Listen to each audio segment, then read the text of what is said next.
Welcome back to 96.1 Styling. It is Tailgate Tuesday, Tailgate Magazine Tuesday, and make sure to check it out, tailgatemag.com, or you can go over to the sister company, highbeamsmag.com, So we got both, the ass and the tits, But we're just sitting here kicking it with the godfather of bass, Ralph Randall, and, he's left the... We're going to have Ralph back. Because, we can't do one Tailgate Tuesday, and there's so much stuff with Ralph Randall, it's unreal. But let me ask you this, do you miss leaving and selling USAC?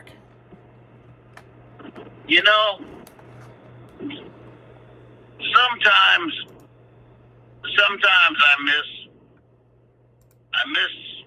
I guess, the people and all the people I met, the connections I made, and just lifelong memories. Mm-hmm. At the same time, it's nice being home. Yeah, no shit. It's nice being home. I've got a nice place. I've got a ranch. I've turned into a resort. Still a promoter, but I don't have to be away from my family all the time. So I miss it, but I don't regret leaving. And I love going down memory lane like this and talking about the times we had. But at the same time, I'm going to be home in my own bed asleep tonight. And there's a lot to be said about laying that. next to your new wife, you know what I'm saying? And you got married just a couple years ago. Yeah, I just got remarried and started over again, and I'm loving it. I'm doing whatever I want. I'm still pretty much, what I want, when I want, how I want. But I've done so much, and it's time now for other people to come back and do it. I did it, I've done it, been there, did it, and there's a lot of young folks coming up now that it's their turn, and I know if they're anything like we were, oh shit, watch out. Oh yeah, because and I don't even talk about it that much because I start talking to people and they think, oh, you got it. This guy's full of it. This guy's full of it. There's no way. I said, man, just Google. Just go Google. Yeah. Google me. No, Google me. Yeah, it sounds weird than that. You Google me. Yeah, but, shit. people can only can't even imagine half the stuff we lived. Oh, yeah. And if I died tomorrow, I had a full life, and I made a shit ton of money. I lived high on the hog, and I enjoyed every minute of it. It wasn't a job. It was an adventure. And very few people can say they spent their life doing what they loved and making killer money and having a great time for a living. And that's what I did. I had fun for a living, and it was great. So I got to do what I wanted to do and have a blast and got paid good for it. You can't ask for much more than that out of life. So no regrets. Yeah, and I highly agree. I'm still trucking along in the industry, and we're still doing a lot of stuff along with, bringing the magazine back and doing shows and producing shows, but it's a lot slower now compared to what we were doing in the 2000s or in the 90s and the early, through the 2000s and all the way up to 2015. It's like, damn, something has got to change. You know what I'm saying? And it's like the landscape's changed, the thoughts, the mentality, and honestly, the people. The newer generation. When we grew up, we didn't have all these online forums and formats and influencers and all this shit. Well, if we wanted to live life, we had to go out the front door and do it. Exactly. People today live their whole life and never leave the friggin' house. And oh yeah, everything's on their phone. Guys, get off the couch, get off the computer. Don't read about it. Do it because it's a lot more fun. Yeah, what's interesting is what really changed a lot of stuff is we were I'll tell you exactly the show we were at. We were at Monk's Corner. I thought that was so fucking Oh pure. my God, man. You know, here we go back to I him remember booking this hotel market. rooms. So, Remember what was that drunk guy? I don't remember his name. Drunk guy and his girlfriend. oh yeah, we got drunk guy and drunk girl together, man, and and we come back a year later and they got married. Oh yeah. Yeah, we were I'd like, have never what thought the it. fuck? So, Yeah, you they know, were tore up. I'll never forget them. so we were going to, we were going out to the East Coast, and Ralph never books any hotel rooms. Like I said, it's always a fucking nightmare. So he's behind me like maybe 3 hours or something, right? And I leave St. Louis, and he's 3 hours behind me coming from Arkansas, and we're mad fucking hauling ass to get to this show, right? Because we got to set everything up and do the show. He calls me and he goes, hey, you're going to be happy. And I'm like, what? And he goes, yeah, you're going to be real happy. You're going to be proud. I booked the hotels. And I'm like, really? And he goes, yeah, I'm tired of hearing you bitch about it. You're going to stay, you got to go to this town, Monk's Corner. And I'm like, what? And he's like, Monk's Corner. That's where you're going. And I said, no, I'm going to Charleston. And he goes, no, you're going to Monk's Corner. And I'm like, okay. And he goes, you'll figure it out. And he goes, it's a Swamp Trot Fox Inn. I about dropped my cell phone fucking going, no fucking way. Oh yeah. He's like, it's a luxury hotel. It's within your means. And I'm like, Fox Trot Swamp fucking. I was like, no fucking way.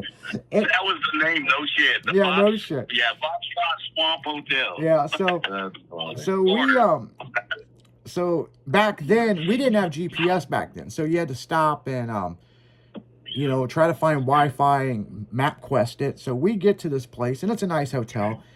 And he goes, when you get there, call me. And I call him. I'm like, dude, it's a nice hotel. And he goes, would I steer you wrong? And I'm like, sitting there thinking of all the other shit that's happened this past year. And I'm like, yeah, no, it's a nice hotel. That is the show. After the show, this sumbitch took my car keys and said, you are not driving home. And when I stay an extra day on Sunday, it's because of that. We've had people that's worked for the company before get in major car accidents on the way home. And the look on Ralph's face when he pulled me aside and took my car keys, he said, I can't afford to losing somebody else and I don't want to lose you. You keep driving with no sleep. I would drive to the show, set up the stage, get a little power nap, do the show, and drive home. And he had enough.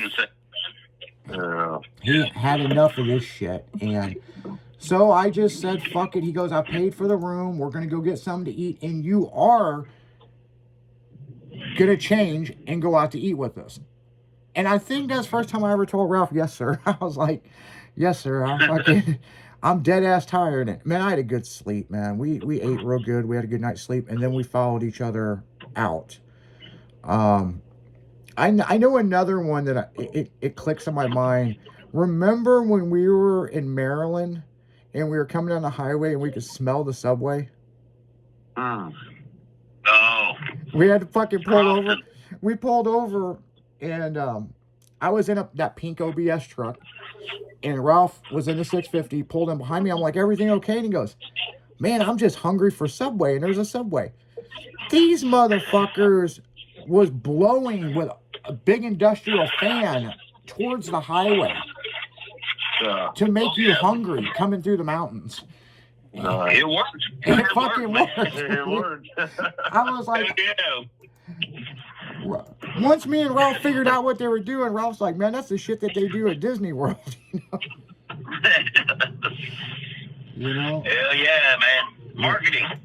Damn right they are. Like, man, they Top-notch marketing. Good shit.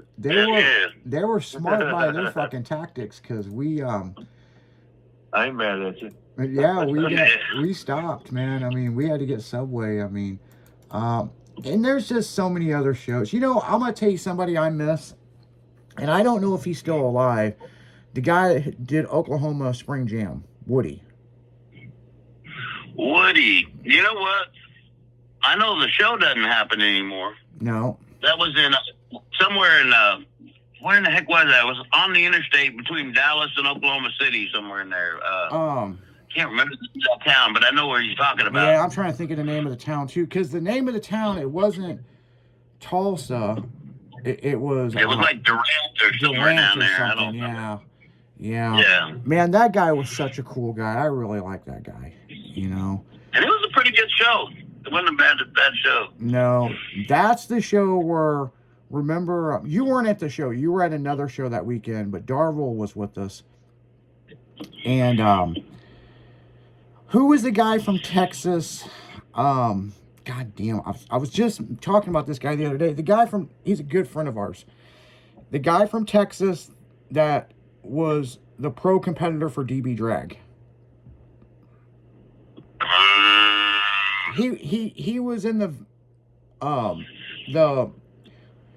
limo with us when we ended up in the fucking middle of nowhere in Vegas. Oh my God! Oh yeah. We took the limo out to the valley to that party. He's like, oh Lord, oh Lord. We got this limo. These guys were coming with us, and they bailed out. They were afraid, and they bailed out in the limo and went back to town. We ended up in a party at a mansion out in the valley in Las Vegas. Nice. Oh my God! Oh, what's his name? I'm trying to think of his name. Jimbo. That's his name. Yeah, Jimbo. Yeah. He went back into the room with some chick at this party, and all we could hear was, "Oh Lord!" I remember looking at Ralph going, "Is someone getting beat up?" And he goes, "If not, they're having some great sex." Right, yeah, no shit. Jimbo, he was crazy as hell. Yeah, so I haven't seen him in so many years. So Oklahoma Spring Jam, right? Yeah. And you saw the video of it when Crystal Lynn went on stage, the whole fucking place went nuts, right? She won that bikini contest hands down, was Miss Spring Break Oklahoma, all that shit, right? And remember what happened when it come time to hand out the trophies? The girl that wins the bikini contest hands out the trophies. And that girl from that car club fucking cussed Crystal out. And Crystal was really tough, man. I mean, she'll fight a bitch. And remember, USAC was in another building competing because it was multiple buildings at this car show. And she come over there and she was crying, and Jimbo's like, what's going on? And she's like, this woman called me a skank and all this, and I'm not allowed to hand out trophies. And almost 300 USAC competitors, while Mike Darville was doing the trophies, walked off, went in there and took over the main stage. Yep. I was like, I thought Ralph. You're talking about trophies and bikinis. Yeah. I remember a riot in Portland, Oregon. Yep. The local car club thought the dude's girlfriend should have won the bikini contest, and trust me, she should have won. Oh yeah. And by the time we got done, I think there were 5 ambulances, 26 cop cars. It was a lot of fun. Oh yeah. We were all backed up on the stage, back to back, trying to keep these guys off the stage. And it was Portland, Oregon, Portland International Raceway out there. Those people crazy. They like to rumble out there. I'll tell you that. Oh yeah, they don't fuck around. Down there in Florida, when we did Street Warriors down there. Now, something that a lot of listeners, this is a fun fact. Too Fast, Too Furious, the purple Eclipse is owned by a girl, and she's a bikini model. And Ralph got to meet her several times, and that's the bikini contest that the first one she ever lost was to Crystal Lynn down there in Imlockley. And they had the Fast and Furious, the actual car there, her car. And we kind of knew she was going to win the bikini contest. And no, little Crystal went up there, and that girl got second. And then they got back in they had a dressing. Kumo had that RV. That girl was like, you want to do some blow with me? This first time I ever beat at a bikini contest. And Crystal's like, fuck no, I don't do coke. Like, fuck. But, like, no. I'll give you Crystal. You know what it was? I mean, don't get me wrong, and I don't take this with any disrespect. She was pretty smoking. Yeah. No doubt about it. Yeah, my ex-wife But she still, no matter how hot she did or what she did, she still had that girl next door vibe. It was damn right. something that clicked with her. you know? Yeah. The crowd could identify with her because she was gorgeous. She was built, well, you know it better than anybody. Oh, yeah, she was. And yeah. yet she was approachable, just like the girl next door. She wasn't that uppity, you know, friggin' supermodel. I'm the shit, you know, type person. Yeah. And I think personality, as much as anything else, is the reason she always did so well. Yeah, and the thing is, it was when I come to work with you guys, Crystal is just my girlfriend. Now everybody's got a tag along girlfriend, right? And that was Crystal in the hotel room in Padre. Shit, yeah. Shut up, bro. Yeah. That's what I said. It was my wife. You know what I'm saying? Oh, yeah. So, yeah, we were very intoxicated. Ralph got a full show, but she didn't give a fuck. Oh, dude, I'm telling you straight up. I mean, yeah. So, and what's crazy is Ralph I do remember that. Yeah, and she went from being a big time bikini model to an attorney. Doesn't she wear like a Habib now or something? Yeah, she married some Habib fucking guy. I don't fucking know why, but like, she got like all kinds of Yeah. I don't know. I don't know what happened. Okay, all I know is we got a divorce and she married some fucking Habib terrorist motherfucker. Like, they had 2 kids. You know, they're still married. Oh boy. But the thing is, with Crystal, he's right. She was very approachable. So when we first started doing stuff, shows and stuff, Ralph straight up said, "Hey, the old lady staying home." And I said, "Okay." And we filmed her for the TV show, but I didn't say who it was. And we went to Vegas and we debuted the pilot. And Ralph's like, "Holy shit, where'd you find this girl? She's so personable and so funny." And like the girl next door, I go, "That's my girlfriend." And he's like, "No fucking way." And I'm like, "Yeah, that's her, dude." And in Vegas, when we debuted that, Ralph had made a lot of business deals. And he's like, "You got to get her on the phone. We've got to get her to Vegas somehow. Like, people want to meet this girl." And so she was on the posters for USAC, on the posters for Heatwave. We went to South Carolina. I'm pretty sure it was South Carolina. It was one of the shows. Yeah, it was somewhere on the East Coast, and I don't really remember. But Ralph had a sponsor. It was that fireworks company, remember? And that guy fell in love with Crystal. And right after we got done with that show, we did a photo shoot back at the hotel. And the guy was like super cool. He was like, "Look, I'm not trying to hit on her or anything, but I've got big plans for her. Her face and ass in the next couple of months," and I know you remember this, Ralph, you might still have some of these. Remember, she was on all those fireworks for that company? Oh, wow. Everything had her face on it and her ass. And it's like, what the hell?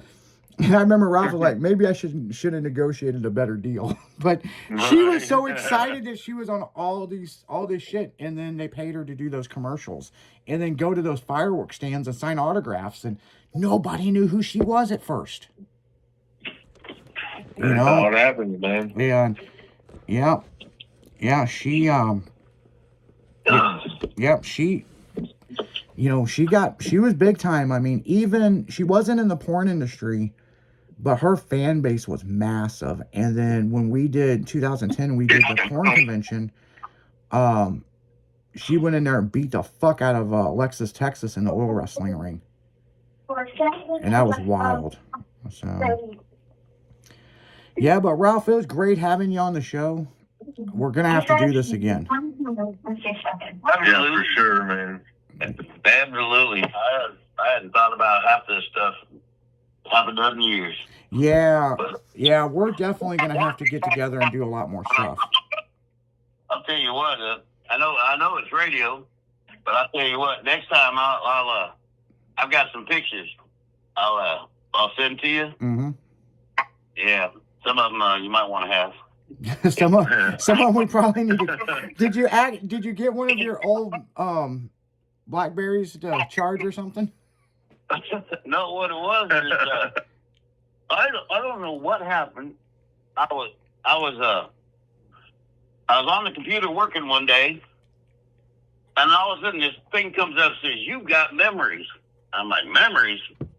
You know, this is brand new everything, and all of a sudden it's like all these photographs, I mean, hundreds of them that I thought were gone forever, and apparently somehow it got linked into something, and next thing you know, I'm hooked into like some old account, like AOL and shit back in the day, you know. Oh no shit. And I found, oh dude, thousands of. I still haven't gone through all of them, but I got pics on the stage and the banana eating contest and just all kinds of awesome pictures.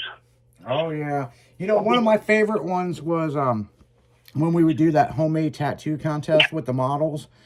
I got some pictures of those too. I got a picture of old dude up there with one of them says enter and rear. Yeah. And the other one says I like little boys, and it was. So we were at a show, and the guy's wife was 9 months pregnant, and he snuck away.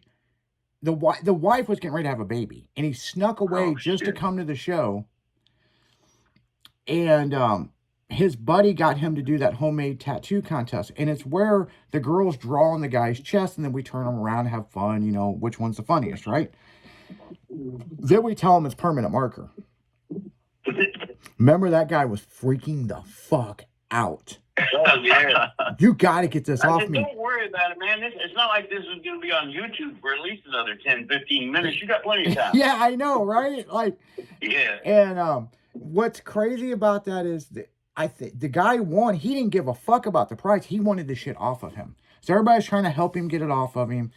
And the next year, we come back to that track and did that show, and his wife was there with the baby, and we brought him up on stage. Yeah. And he got busted out, and it was so fun. Well, it's like, how much trouble did he get in? And you remember, she went into labor while he was at the show. Oh shit! And he shows up at the hotel. He still ain't got a shirt, and it's got all this obscene shit all over his chest and a dick. Oh no! Oh yeah. Great story, man. I mean, you guys would think that that we were going to judge their tattoos, and you should have seen the look on their face. Kind of like we'd have a banana eating contest, right? We had all these good looking models, and all these guys would be like, "Yeah, I'm going to do it. I'm going to do it." We'd get the guys up on the stage, and they were all excited until they found out the girls were going to feed them the bananas. All right. Oh, dude. Oh, half of them chickened out and left and wouldn't do it. And it was terrible. Just assume the position, guys. You know what? Yeah, no shit. There was that other contest. There was the other stage show thing that we did with the plungers and the ring toss thing. Oh yeah, the toilet paper roll. Yeah, the toilet paper roll. That's it. Yeah. Toilet paper roll between and then. Yeah. And it would always end up in a sexual position somehow. Like fucking. Either that or somebody ended up getting whapped in the nuts real bad and rolling on the stage. One of the two. Oh shit. Yeah, I remember those. We do the cornhole where they toss the bags. Yeah. We do the cornhole contest, get couples up there, right? All right. Except dude would have to stand in front of the cornhole and spread legs. His old lady would have to try to make the cornhole without whapping him in the ball. Oh no. Yeah, it was rough. It was rough. I felt bad for a few of them. No shit. Yeah, you didn't want to. If you saw us coming, you do not volunteer to get on the stage. Trust me. Definitely. Yeah, because when you're on the stage, you have the full power. You know what I'm saying? And right. And you can get anybody to do anything if you ask the right way. All them Hooters girls got fired. Yeah, I know. I was going to talk about that. Oh yeah, it was it rained, and we were trying to keep the crowd there, so we got a little creative. Yeah, that's the one. hold on. That's the one where Live Nation said we weren't. That was in Maryland when they said they weren't going to shut the show down, and Richard Sturter with the jet car made that pass and about wrecked it. Yep. Yep. Yeah, because I was like, we need to cancel this. Ralph's like, yeah, we do, but fuck it, man. They said keep going, and John's a fucking idiot, but we're gonna keep going, and that's where my buddy with that the Isuzu truck entered the burnout contest. There's like 5,000 people out there. And a pouring down rain. And not one of them left. Shit. Not one of them left. We had them going, buddy. We were on stage raising hell. Yeah. Nice. And basically, that bikini contest turned into a wet T-shirt spring break contest. Well, I would think so. Hell yeah. And all those Hooters girls got fired right after that. Really? I got pictures of me because I had to judge who had the largest breast. Yep. So nice. I took all their shirts off, and I had to go. I was trying to figure out. Yeah. I didn't mind judging. You know, somebody had to put themselves out there. I figured, might as well, you know. Yeah, somebody got to do it. Yeah, speaking of bikini contests, and never ask anybody to do something you wouldn't do yourself. Yeah, exactly. Right, exactly. Speaking of bikini contests, and I know we got to go, Sunny at Night's going to take over, and make sure to tune in to that damn morning show at 6 a.m. And yeah, here's what I got to mention, but we got to go. But I got to you're got to come back, okay? Yeah, definitely. The look on Charlie Cobble's face at Slamming and Jamming when the pregnant girl entered the bikini contest. Oh my God! And she almost won. I thought she really. I don't know. She was for a pregnant girl. Oh my God! And remember, like Charlie was like, do not let her win. Oh, she wasn't just pregnant. I'm talking. She was like Full 9 months. 9 months. About to pop on stage. Yep. Oh yeah. Damn. Yeah, and first Charlie said she couldn't do it. She was working like the rest of them. Yep. First Charlie said she couldn't do it, and Ralph's like, "You gotta let her do it, or she's gonna sue us." No shit. You know, discrimination, man. You can't discriminate. So he's like, whatever you do, he's like, Izzy, you've got to not let her go to the next round. Just give her dumb questions. Yeah. You know what? I mean, if she wins, she wins. I mean, it is what it is. Oh, she ended up in the final 4, and yeah, I thought she was going to win that motherfucking thing. And it wasn't up to me, it's up to the crowd. Yeah, well, exactly. I mean, if they pick her to win, then she fucking wins. It's what it is. I mean, yeah, it was. I ain't mad at her. Oh, it was interesting, but yeah, man. Yeah, because the next year she ended up bringing the kid. She ended up bringing the baby to Slamming and Jamming. Nice. And the guy, the boyfriend or whatever, held the kid, and she entered the bikini contest. The next year she didn't do very well. She didn't make the final cut, but you know, like me and Ralph. Those guys got married on stage. Yeah. Somebody got married there. Yeah, got married on stage. Yep, damn right they did. Yeah, we used to have people get married at their shows and all kinds of craziness. Yeah. But on that note, guys, we're going to have Ralph back. Give it a few weeks, we'll bring Ralph back, because, man, there's so much stories. And I know Rick's lurking around back there in the back. You know, we're going to have to get old Ricky on here, and he's got stories, too. I don't know if you want to get Rick on here. You might have to have a rating or something. FCC might step in. I don't know. Well, I tell you what, we're gonna. New Orleans. Rick's dancing with this chick in a nightclub at New Orleans the night before the show. Oh shit! No shit, dude. I mean, I'm talking this chick. All of a sudden, she starts shaking, falls on the floor, jumps up and runs out of the club. Straight up in the middle of the club, in the middle of the dance floor, they got at it right there. Oh, yeah. Crazy. So, yeah, and if you guys like these stories, man, just make sure to keep tuning in on Tailgate Tuesday. But we got to bounce like a kangaroo. We'll see you next time. See ya!